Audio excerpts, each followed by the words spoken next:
ನಿಮ್ಮ ಹಳೆಯ ಒಡವೆನ ಅಧಿಕ ಬೆಲೆಗೆ ಮಾರಬೇಕೆ? ಅಟಿಕಾಗೆ ಕಾಲ್ ಮಾಡಿ 8880 ಅಟಿಕಾ ಗೋಲ್ಡ್ ಕಂಪನಿ.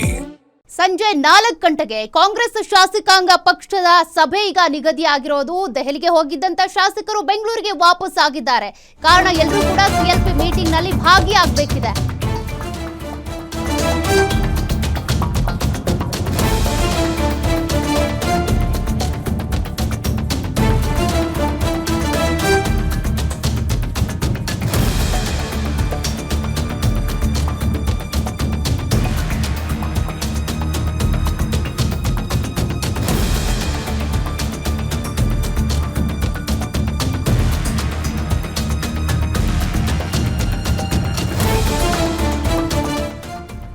ಅನೇಕ ಶಾಸಕರೇನ್ ದೆಹಲಿಗೆ ಹೋಗಿದ್ರು, ಅವರೆಲ್ಲರೂ ಕೂಡ ಈಗಾಗಲೇ ವಾಪಸ್ ಆಗಿದ್ದಾರೆ. ಶಾಸಕರಾದ ಎಂಬಿ ಪಾಟೀಲ್, ಪ್ರಿಯಾಂಕ್ ಖರ್ಗೆ, ಶಿವರಾಜ್ ತಂಗಡಗಿ ಸೇರಿದಂತೆ ಹಲವು ನಾಯಕರು ಈಗ ವಾಪಸ್ ಆಗಿದ್ದಾರೆ.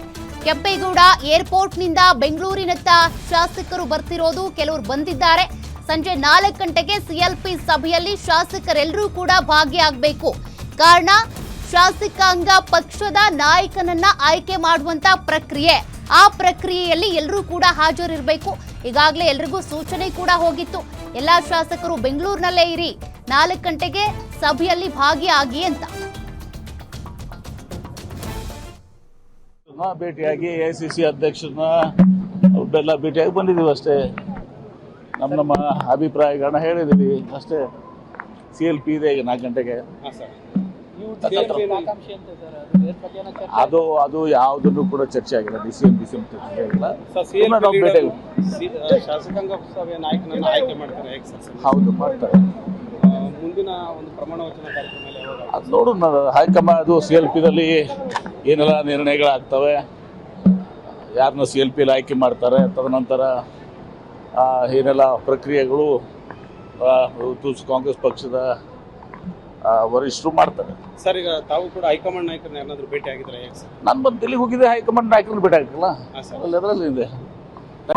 ದೆಹಲಿಯಿಂದ ವಾಪಸ್ ಆಗ್ತಾ ಇದ್ದೀರಾ? CLP ಸಭೆ ಇದೆ ಇವತ್ತು. ನೋಡಿ, CLP ಸಭೆ ನಡೆಸೋದು ಒಂದು ಸಹಜ ಪ್ರಕ್ರಿಯೆ. ಇವತ್ತು CLP ಲೀಡರ್ ಯಾರು ಆಗ್ತಾರೆ ಮತ್ತು ಮುಂದಿನ ಹೆಜ್ಜೆಗಳ ಬಗ್ಗೆ ಚರ್ಚೆ ಆಗುತ್ತೆ ಅಷ್ಟೇ. DK ಶಿವಕುಮಾರ್ CM ಆಗ್ತಾರೆ ಸರ್. CLPನಲ್ಲಿ CLP ಲೀಡರ್ ಆಯ್ಕೆ ಮಾಡ್ತಾರೆ. CLP ಲೀಡರ್ ಯಾರು ಆಗ್ತಾರೆ, they will lead the party. ಅದನ್ನು ನಾವು ಗವರ್ನರಿಗೆ ತಿಳಿಸ್ಬೇಕಾಗ್ತದೆ. ಅದು ಪ್ರಕ್ರಿಯೆ. ಅದಕ್ಕೆ ಎಲ್ಲರೂ ಒಮ್ಮನಸ್ಸಿಂದ ನಾವು ಮಾಡ್ತೀವಿ. ಪ್ರಿಯಾಂಕಾ ಖರ್ಗೆ ಅವರಿಗೆ ಉಪಮುಖ್ಯಮಂತ್ರಿ ಕೊಡಬೇಕು ಆಗ್ತಾರೆ ಅನ್ನೋ ಚರ್ಚೆಗಳು ದಟ್ಟವಾಗಿ ನಡೀತಿದೆ. ಚರ್ಚೆಗಳು ಯಾರು ಮಾಡ್ತಾ ಇದ್ದಾರೆ? ಕಾಂಗ್ರೆಸ್ ವಲಯದಲ್ಲೇ ಮಾಡ್ತಾ ಇದ್ದಾರೆ. ಹೈಕಮಾಂಡ್ ಹೇಳೋ ತನಕ ಅದೆಲ್ಲ ಅಪ್ರಸ್ತುತ. Thank you. ಇನ್ನೂ ಚರ್ಚೆ ಇಲ್ಲ. ಇವತ್ತು ಶಾಸಕಾಂಗ ಪಕ್ಷದ ಸಭೆ ಇದೆ. ಆ ಸಭೆಯಲ್ಲಿ ಇವತ್ತು ಶಾಸಕಾಂಗ ಪಕ್ಷದ ನಾಯಕರನ್ನ ಆಯ್ಕೆ ಮಾಡುವಂಥ ಕೆಲಸ ಆಗ್ತದೆ. ಸರ್, ಶಿವಕುಮಾರ್ ಅವರು CM ಆಗ್ತಾರಾ ಇಲ್ವಾ ನಿಮ್ಮ ಪ್ರಕಾರ? ಸರ್, ಅದು ಇವತ್ತು ನಿರ್ಧಾರ ಆಗುತ್ತೆ. ನೀವು ಸಹ ಪ್ರಬಲ ಖಾತೆ ಕೇಳಿದ್ದೀರಾ ಸರ್ ಹೈಕಮಾಂಡ್? ಅದೆಲ್ಲ ಸಹಜ ಪ್ರಕ್ರಿಯೆ. ಕೇಳಬೇಕಾಗಿದ್ದು ನಮ್ಮನ್ನು ಮುಂದುವರಿಸಬೇಕು ಅಂತ ನನ್ನದು ಸಹಜವಾದಂಥ ಪ್ರಕ್ರಿಯೆ. ಇವತ್ತು ಶಾಸಕಾಂಗ ಪಕ್ಷ ಕಾಂಗ್ರೆಸ್ ಲೆಜಿಸ್ಲೇಚರ್ ಪಾರ್ಟಿ ಮೀಟಿಂಗಲ್ಲಿ ನಾವು ಇವತ್ತು ಮುಖ್ಯಮಂತ್ರಿಯನ್ನ ಆಯ್ಕೆ ಮಾಡುವಂಥ ಕಾರ್ಯಕ್ರಮ 4 ಗಂಟೆಗೆ ಮುಗಿದ ಮೇಲೆ ಅಧ್ಯಕ್ಷರಾಗ ಹಾಗೂ ಮುಖ್ಯಮಂತ್ರಿಗಳು ಸನ್ಮಾನ್ಯ ಸಿದ್ದರಾಮಯ್ಯನವರು ಇವರು ಒಟ್ಟಿಗೆ ಸೇರಿ ಈಗ ಇಬ್ಬರು ಬಂದಿದ್ದಾರೆ. ಕೆ.ಸಿ. ವೇಣುಗೋಪಾಲ್ ಅವರು ಮತ್ತು ಸುರ್ಜೇವಾಲ್ ಅವರು ಪ್ರಧಾನ ಕಾರ್ಯದರ್ಶಿಗಳು. ಯಾವ ರೀತಿ ಇರಬೇಕು ಕ್ಯಾಬಿನೆಟ್ 2028 ಚುನಾವಣೆಯಲ್ಲಿ ಗೆಲ್ಲಬೇಕಾದ್ರೆ ಕಾಂಗ್ರೆಸ್ ಪಕ್ಷ ಯಾವ ತರ ಇರಬೇಕಂತ ಅವ್ರದ್ದೇ ಅನುಭವದಲ್ಲಿ ಅವ್ರು ಮಾಡ್ತಾರೆ. ಆದ್ದರಿಂದ ನಾವೆಲ್ಲ ಕೂಡ ಅವ್ರೇನು ತೀರ್ಮಾನ ಕೊಡ್ತಾರೆ ಹೈಕಮಾಂಡ್ ಅದಕ್ಕೆ ಬದ್ಧವಾಗಿರ್ತೇವೆ. ನಾನು ಸೀನಿಯರ್ ಇದ್ದೇನೆ, 30 ವರ್ಷ ಪಾರ್ಲಿಮೆಂಟ್ ಅಲ್ಲಿ ಇದ್ದೇನೆ, ಒಳ್ಳೆ ಕೆಲಸ ಮಾಡಿದ್ದೀನಿ, ಕಾಂಗ್ರೆಸ್ ವರ್ಕಿಂಗ್ ಕಮಿಟಿಯಲ್ಲಿ ಇದ್ದೀನಿ. ಇವೆಲ್ಲವೂ ಗೊತ್ತಿದ್ರು ಕೂಡ ಈ ಸಂದರ್ಭಕ್ಕೆ ಏನ್ ಮಾಡಬೇಕು ಅನ್ನೋದನ್ನ ಹೈಕಮಾಂಡ್ ಬಿಡ್ತೀನಿ. ಹೈಕಮಾಂಡ್ ಏನ್ ತೀರ್ಮಾನ ತಗೊಳ್ತಾರೆ ಅದಕ್ಕೆ ನಾವು ಬದ್ಧವಾಗಿದ್ದೀವಿ.